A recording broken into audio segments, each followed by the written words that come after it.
Have you ever lost your country to extremists? To religious conservatives who've changed the very fabric of your society? I have. In 1979, my family was forced to flee Iran after a revolution transformed that country from a secular state to a religious one. Now I see a disturbing trend in Israel that reminds me of what I lived through back then. A fundamentalist, anti-modern religious minority that's growing at an alarming rate, entering into government and challenging the secular nature of the country. Will the ultra-Orthodox Jews transform Israel into a religious state?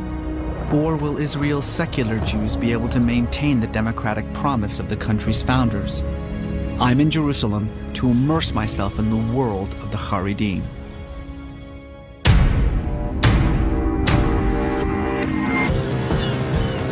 Reza Aslan is an author and scholar. Reza Aslan is a scholar of religions. Best-selling author Reza Aslan. As a scholar, as a Muslim, as an American, what is your reaction? I've been studying the world's religions for 20 years. And now, I'm gonna live them.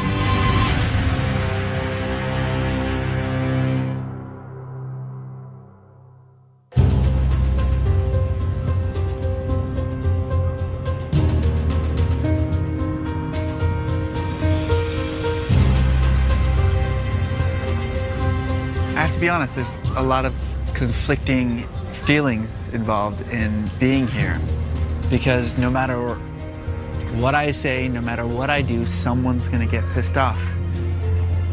This contested piece of land is the quintessential third rail, and you just don't want to touch it because you can't win. And so, this episode is the one that is in many ways the hardest for me to do. Because although there is a big, huge, undeniable conflict here, we're here to talk about a completely different conflict. Not a conflict between Israelis and Palestinians, but a conflict among Israelis over what it means to be a Jew in a state for Jews.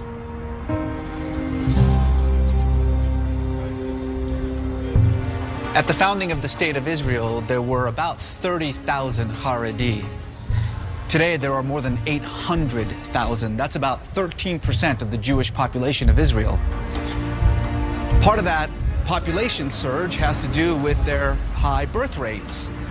There are about 6 to 7 children per average in a Haredi family.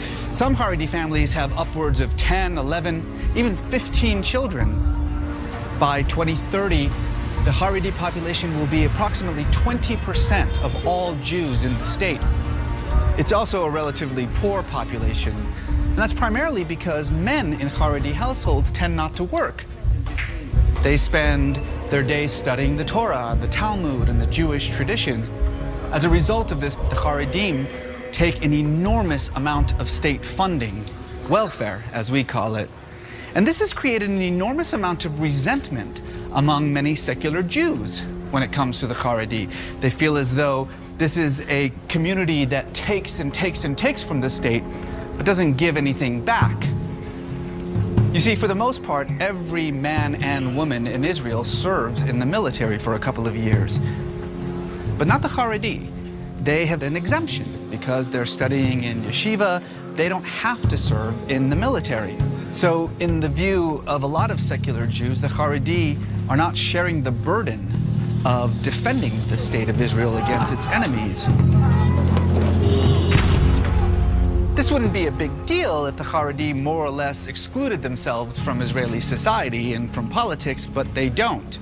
On the contrary, they've been voting in droves. They have their own political parties, the Ultra-Orthodox Shas party, the Yahadot HaTorah. And as you can imagine, this has created an enormous gulf between the seculars and the ultra-Orthodox.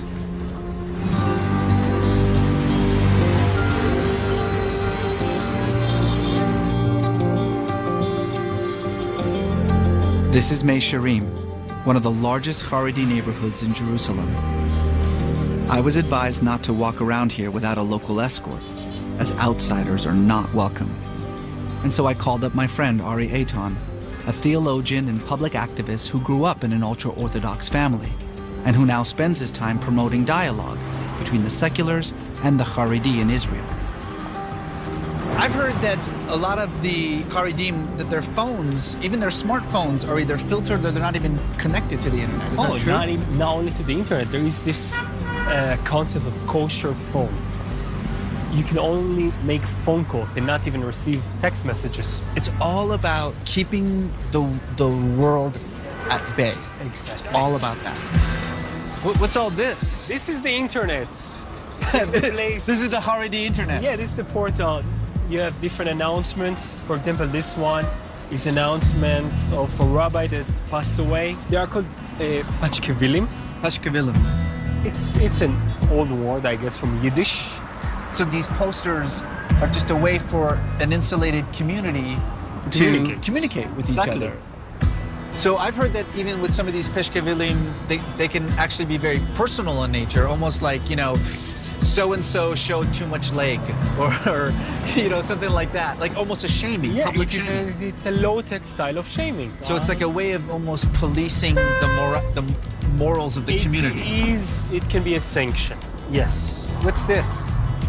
Oh, here it actually says, life is beautiful to those who smile. More hippie style. So this is like hippie Haredi. Yes, I would say that, yes.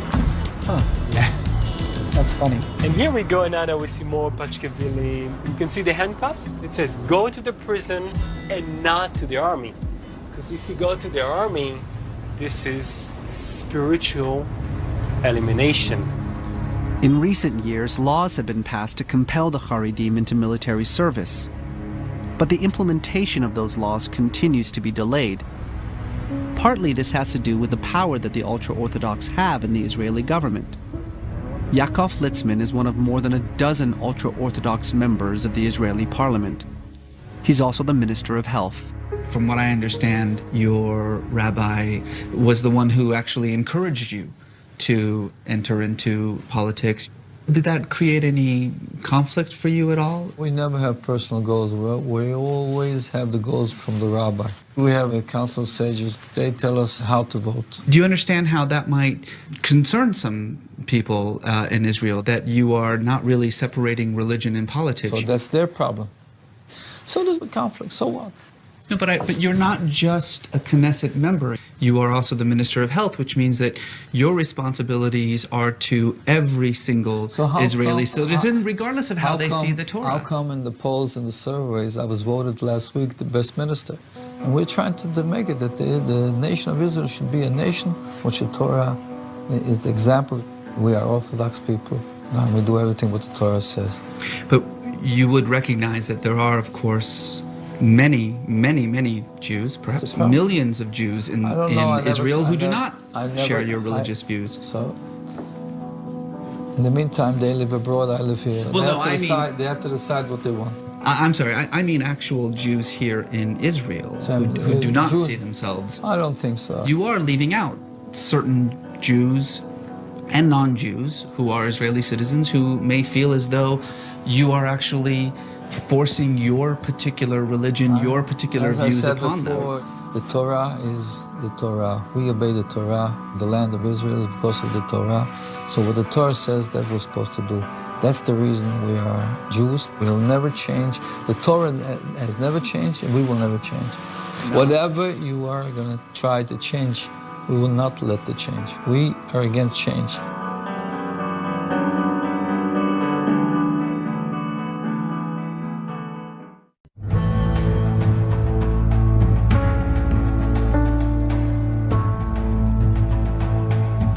The Haredim trace their roots to 19th century Europe, a time when Jewish leaders were encouraging Jews to assimilate into European culture, to adopt European values and traditions. In response, a group of conservative rabbis launched a movement that rejected modernity in favor of a strict interpretation of their most holy scripture, the Torah, the first 5 books of the Hebrew Bible, or Old Testament.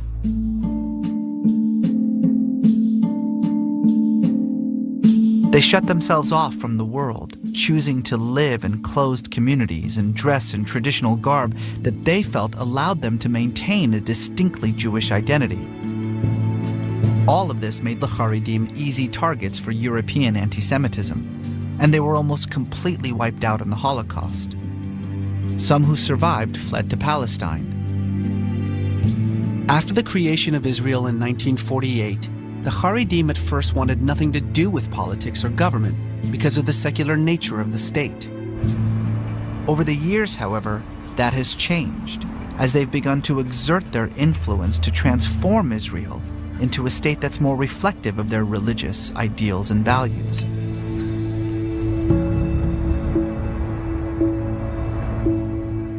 I've arrived in the city of Beit Shemesh, a Haredi stronghold in Israel. I'm here to interview Neely Phillip. Although she's a religious Jew, she's not ultra-Orthodox. She's fighting back against Haredi attempts to impose their religious ideals upon the non-Haredi residents of the city.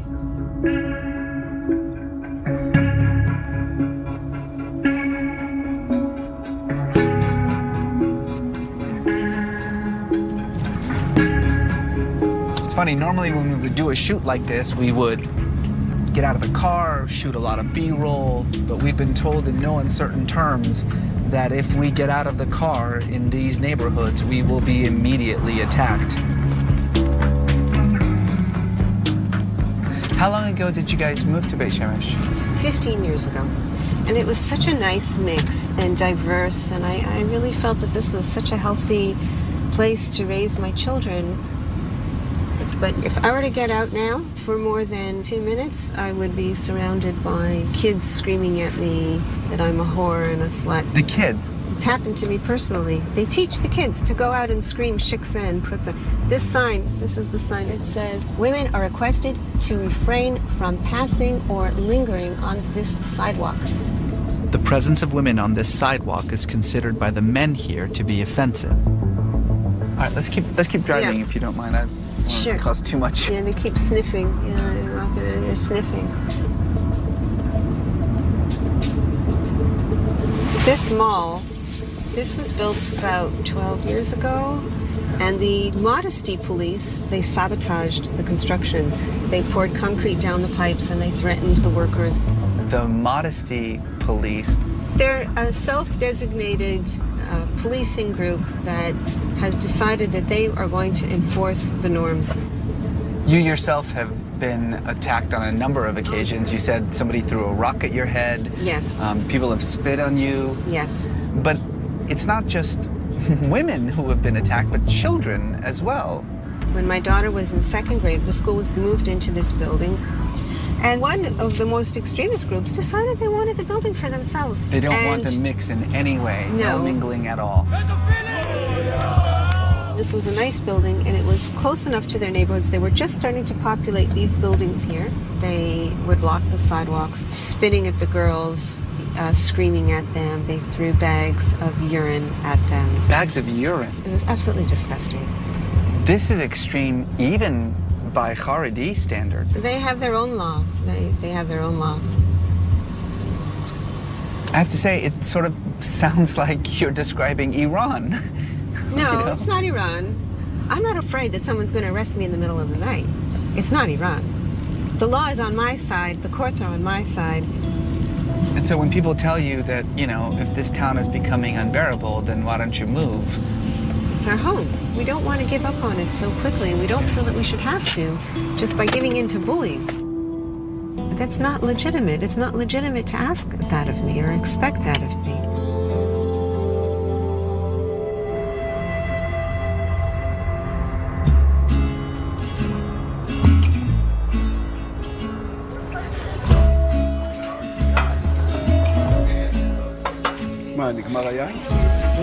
It's Shabbat, the Sabbath, the Jewish day of rest. I've been invited to spend it at the home of a secular couple, Anat Teitelbaum and Danny Asayab, 2 architects who were born and raised in Jerusalem. I'm going to do it in the same style that my father used to do it, although I'm secular and I'm not really connected to it. ברוך אתה אדוני, אלוהינו מלך העולם, בורא פרי הגפן. You grew up in this house. What was it like when you were growing up? The street was completely secular, like all my... The whole block, I think. Yeah, but we are the only non-religious family in this There was street. left.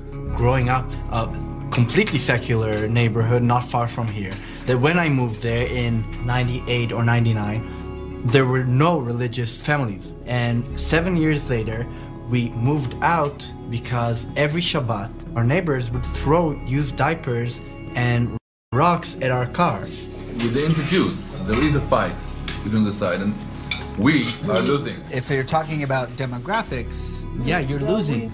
I do think that most secular Jews feel that somehow the Haredi communities do not contribute. Do you all think that Haredi should serve in the military?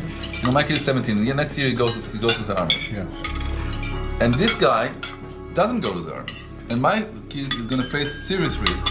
I'm not going to sleep at night, but he's going to sleep great and get money from the government. Why? If we're a society which is united, then we should aim for people to take part equally. We always complain about it, that we are not unified, and the Orthodox Jews has their rabbi, and whatever he says, they will do, and they are unified. And we cannot do it because there's no secular rabbi. There's no secular rabbi. To the secular Messiah.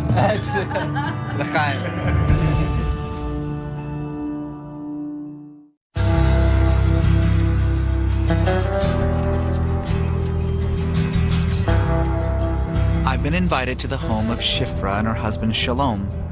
Hi, Shifra. And you're Shira, right? Hi. As in most ultra-Orthodox families, Shalom does not work. He spends 6 days a week at the yeshiva studying the Torah. Like most Haredi women, it's Shifra who's the primary breadwinner in the household. She works full-time as a psychologist. She also cooks, she cleans, and she cares for their 3 children, Yehuda, Shira, and Shmuel, who has only recently begun his studies in the Torah. So let me ask you about the wall here. They're all great rabbis. So in a way, these rabbis are kind of role models for not just Yes. you, but for your children. Yeah.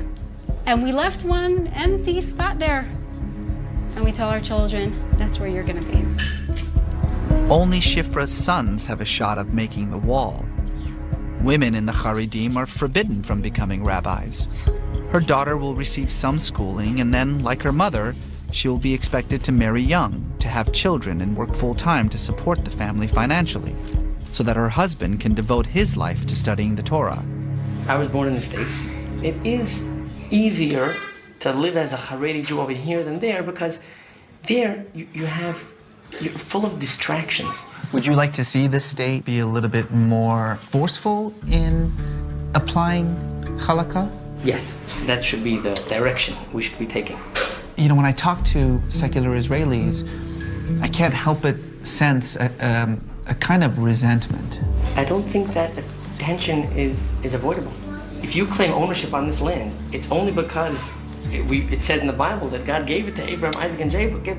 The same Torah gives you a whole bunch of other things that you got to do.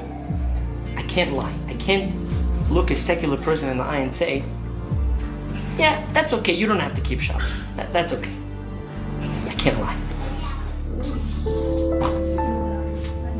While Shifra prepares dinner, I take a break to walk Shalom back to yeshiva for his evening study. How old is your oldest? He's 11 and a half. What kind of school does he go to? He goes to a yeshiva school, I would imagine, right? Right. His day starts at 7:30 and ends at 5:30. It's a 10-hour day. Does he also get the traditional secular education as well? The very basics, meaning math. Of the 10 hours, 1 hour will be on secular studies.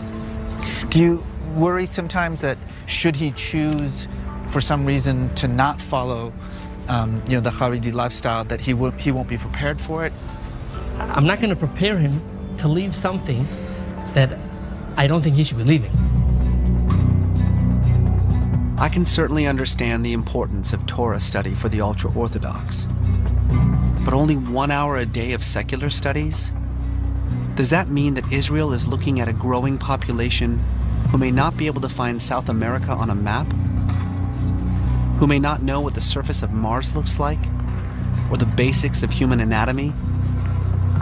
And if that's the case, what does that mean for the future of this country?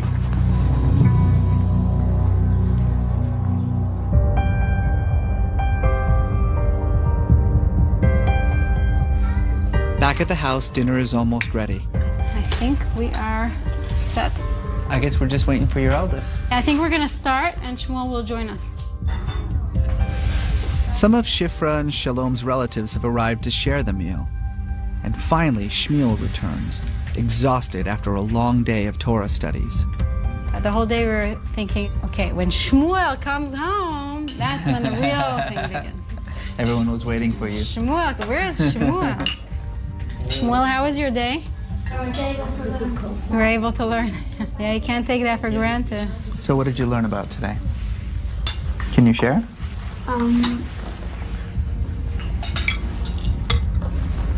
Eat something. While you're eating, Shmuel, you think about it? I feel like I've learned more about the Haredim in just those couple of hours than I have in all the books I've read.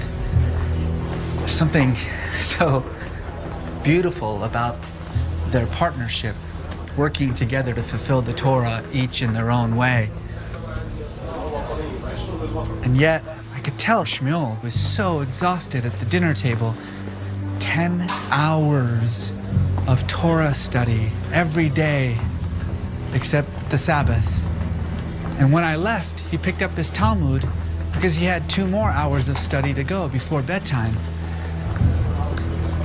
As a father of 3 sons, I have to be honest with you, my heart was breaking for Shmuel. I don't know.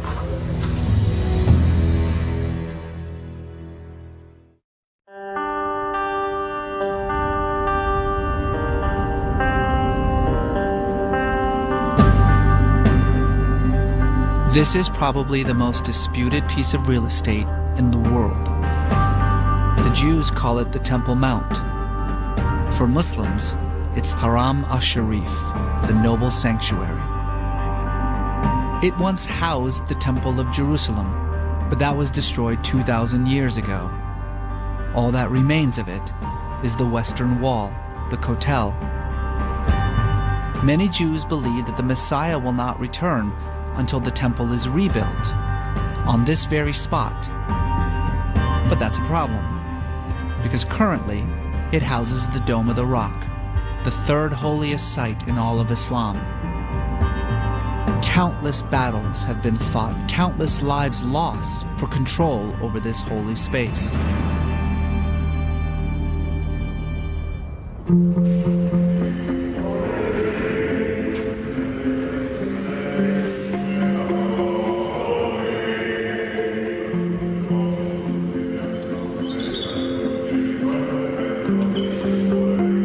Yitzhak Pindrus is a rabbi and a devout member of the Ultra-Orthodox community. He's also the deputy mayor of Jerusalem. Well, that's a view. Wow. This is the holiest place in the world. It brings me into tears. Do you understand the resentment that secular Israelis have sometimes about the Haredi community, that people say, well, you're taking, not giving? First of all, we think we're giving and not taking. When my son sits there for 12, 13 hours a day, right? Sometimes reading 20, Torah, 25 years. studying the Talmud. Studying it again and right and finding out. He's not giving less to the future of the Jewish nation. He's contributing more than what I did when I was in the army with a rifle. Another issue is the role of women, particularly when it comes to this controversy that's been erupting over the last few years about the women at the wall. We're not against the women. We're not trying to push out women. There's a difference between men and women by praying. That's the traditional Jewish way of doing it. And whoever doesn't like it, let him go pray somewhere else. No problem. Actually, there is a problem. As the only thing that remains of the Second Temple, the Western Wall, or Kotel, has become the holiest place for Jews to pray. The majority of the wall is designated for men only. Women may pray at a much smaller niche to the side. But there are a host of rules that they have to obey. They're not allowed to wear the traditional prayer shawl. They're not allowed to raise their voices. To be heard by the men praying on the other side is considered offensive. They're not allowed to wear tefillin, the little black boxes containing verses from the Torah that are worn by observant Jews. They're not allowed to read from or even touch the Torah. For decades now, a group of devout Jewish women have been struggling to change the status quo at the Kotel. They call themselves the Women of the Wall. Do you feel as though it's a threat to traditional Jewish values? No. We think that the women have their place, right? And we don't think they're less important. But when you're coming and trying to change the Jewish religion, I mean, that's not legitimate. You think that's what they're doing? Right. The wall is not some kind of, theater or some kind of mall, right? The Western Wall is a place to pray, right? And a place to pray, there's rules how Jews pray, right? They did that 100 years ago, 200 years ago. We're doing our lives, our style of life, and by the end of the day, they work for thousands of years, and it's going to keep on working. Despite how Deputy Mayor Pindris sees things, members of the Women of the Wall continue to challenge the constraints imposed upon them by the strictly Orthodox authority that administers the Western Wall. Recently, the government of Israel tried to appease the Women of the Wall by creating an area next to Robinson's Arch for them to hold their prayers. While some call this progress, many women in the movement do not see it that way. After all, Robinson's Arch is more than 100 meters away from the Wailing Wall. It is not the Kotel. This is where the Haredim and even the mayor's office says, you all should pray. You know, we are technically at the wall, but it's not the Kotel. The Kotel's on that side of the bridge. Jews all over wanted to pray there. This is the place. Yeah. So they cannot tell us just, move over here. Move over here. Because it's a feeling. It's not actually the stones. It's what you feel in your heart to the place. This is a conflict that's been going on for 20 years. 27 right? years. 27 years. Yes. How did it begin? It began with a very small group of women that wanted to pray here with talit, with tefillin, with Torah, the way the men do. And they started to come here to the Kotel, and the rabbis didn't know what to do with them.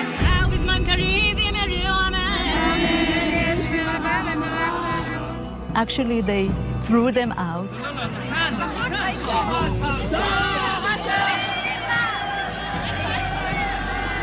The government said that if they're going to let this small group of women to pray in the Kotel, it's going to hurt the religious feeling of all the other prayers here, and it's a big interference for the place.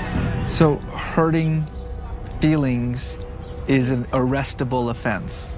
Yeah. The whole message to the Jewish people, this is a place of unity, not a place of division. Yeah. So this isn't just a fight about the wall. This is a fight about Israel. I say if the Israeli society is not open to solve her own problems, it will never be open to solve other issues.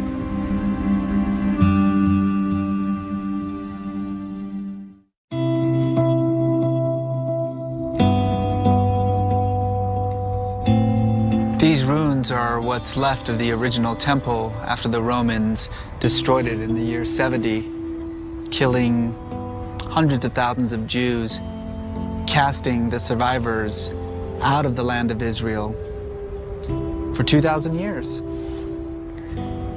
In the Israeli narrative, the birth of Israel in 1948 is the return of the Jews back to their historic homeland. This is not the Israel of 2,000 years ago. Things are changed. It's a secular world. It's a democracy. It's struggling desperately to figure out what it even means to be a Jewish state and whether that's even possible in the 21st century. The Haredim don't want anything to change. But that's just impossible. Change is inevitable.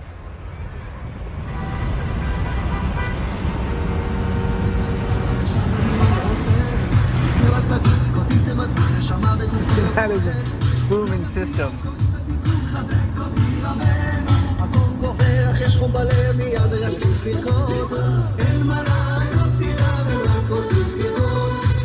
You getting this?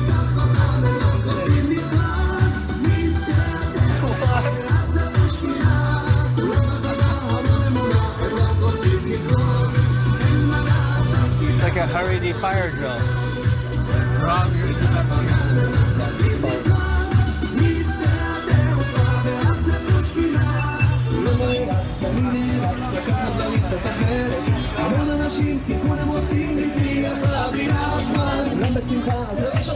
These are the Nanaks. And believe it or not, they're ultra-Orthodox Jews. But not like any I've ever seen. The Nanaks are Hasidic, a mystical branch of the Haredim. The movement began in the 80s and follows the teachings of Rabbi Nachman of Breslov, who died more than 200 years ago. Theologically speaking, very little separates the Nanaks from their fellow Haredim. They follow a strict interpretation of the Torah. They too are exempt from military service. Their men also do not work. They are supported by their wives. They espouse a strict segregation of genders. But while most Haredi live in closed insular communities, the Nanaks are out in the open, interacting with the secular world.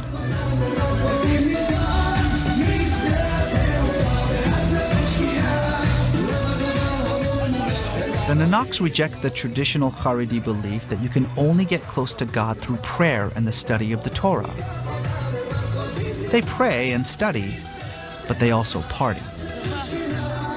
As you might imagine, most of the other Haredim are not fans of this upstart sect.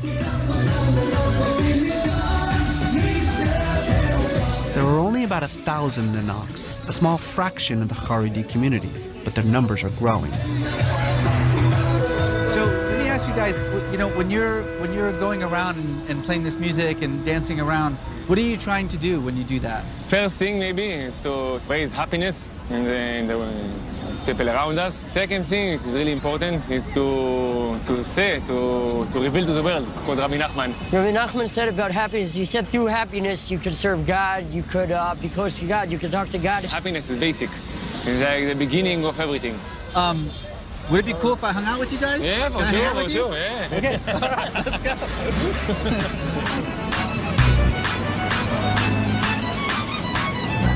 Ron and his crew have agreed to let me tag along with them as they perform their daily hafatza, or evangelizing.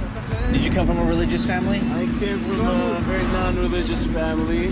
Then one day I saw not a guys dancing, and I was blown out of my mind. I said, wow, that's what I'm looking for. When I was in my teenagers, I started searching for my own unique personal path. I think I found my way to Rabbi Nachman and this path. Your parents are Orthodox? Yeah. What do they think about you as a Nanak? My brother is sort of a rabbi here in Israel. He doesn't accept it as much as my parents. He's more like strict letter of the law. I came from a non-religious family, but I felt like my heart is not there. Something is missing. And I remember driving with my friend, my 2 motorcycles on the road, and then on one junction we stopped, and I remember there is a sticker, maybe you have it here, and it's a sticker say, מצווה גדולה להיות בשמחה תמיד. It's a big mitzvah to be happy always. And I thought to myself, oh, this rabbi knows what he's talking about, you know, so I decided to check it out. Okay, who is this rabbi? So he told me, oh, he died 200 years ago. One of the things that I've been noticing since being here and talking to different people, both secular and the Haredim, I find a big gulf between them. Do you guys feel like you can kind of be a bridge between these two groups? Nachman, his teachings are for everybody. Doesn't matter if you're Christian or Muslim or whatever, everyone can talk to God. He speaks English, it's okay. Do you guys feel as though you are changing Israel from the ground up? Is that we are trying.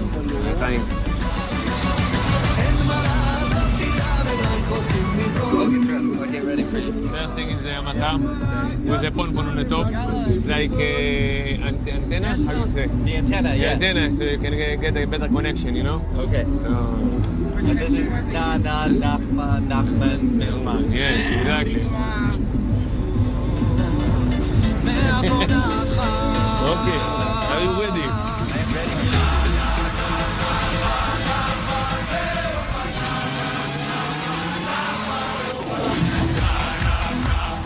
This is unlike any Jewish worship that I have ever experienced. We were stopping traffic in the middle of the streets.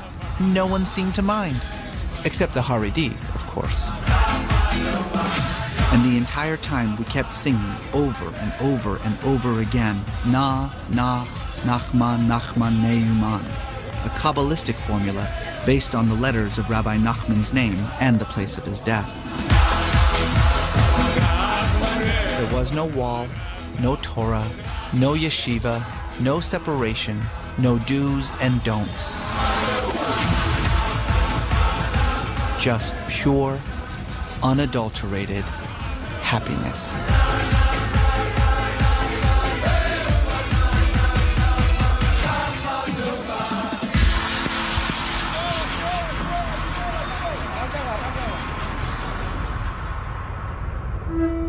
While Rabbi Nachman is buried in Uman, Ukraine, the rabbi who took his teachings and turned it into a movement, Rabbi Odesser, is buried here in Jerusalem, and his grave has become a sacred place for the Nanaks.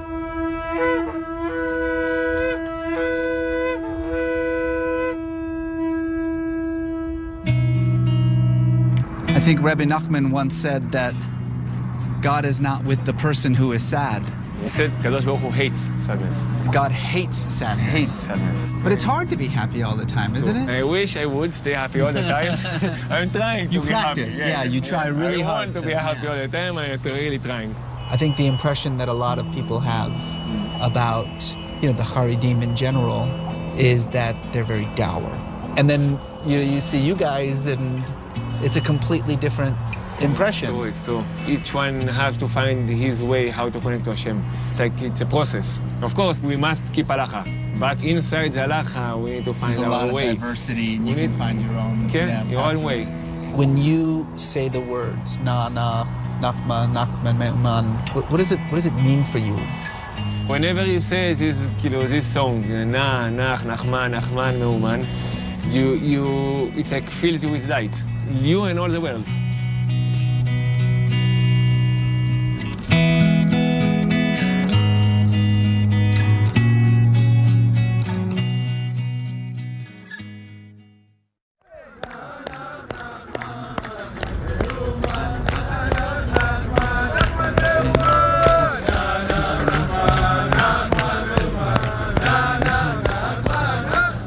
After a long day of spreading the message of Rabbi Nachman, we headed down to the woods for some alone time with God. Okay, I'm ready. Although we use the same prayer book as the Ultra-Orthodox, we do not pray in the same way.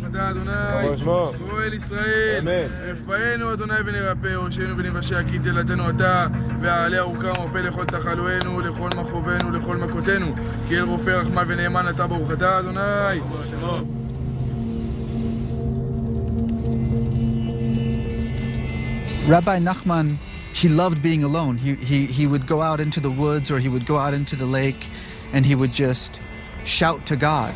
התבודדות. התבודדות. Yeah, התבודדות. And to it be means alone. To be alone. Like making a personal relationship with God. Talk to Hashem in your own words. Tell him thank you for all the good things that you feel that he gave you. Okay. Ask him for things that you want to get. התבודדות. התבודדות. All right.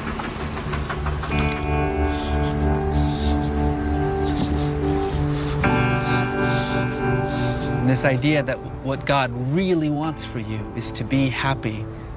It's in many ways so foreign to my experience of the Ultra-Orthodox. But maybe they're onto something.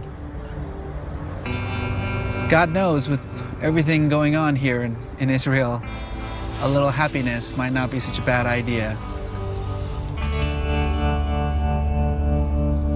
All right, now go away so I can have my alone time with Hashem.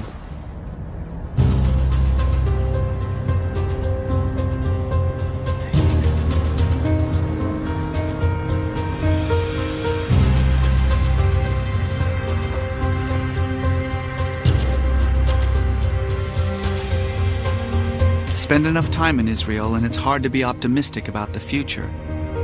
The conflict between the ultra-Orthodox and the secular Jews does not seem to be diminishing. There's no question that the Haredim are changing Israel. But when I look at the Nanaks and the way that they have made ultra-Orthodox spirituality their own, I can't help but think that maybe it's Israel that's changing the ultra-Orthodox. And in that, there's hope.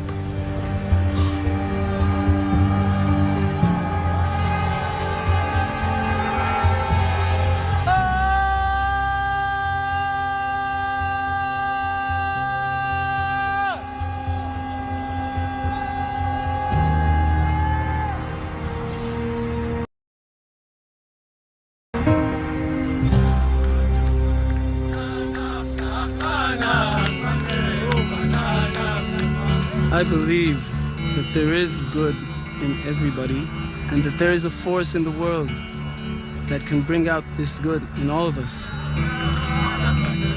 I believe that God created the world with the goal of bringing it to ultimate goodness. And He kindly gave us the opportunity and the privilege to be part of it. I believe all people are interconnected, and I believe that actually religion is the big divider. I believe people will destroy each other in the name of their gods. I believe in the power of the person and in the power of God. That people have to believe in themselves and then they'll believe in God. I believe, even though I'm not perfect, with the power of Rabbi Nachman, I can get as close as possible to Hashem. You're Jewish?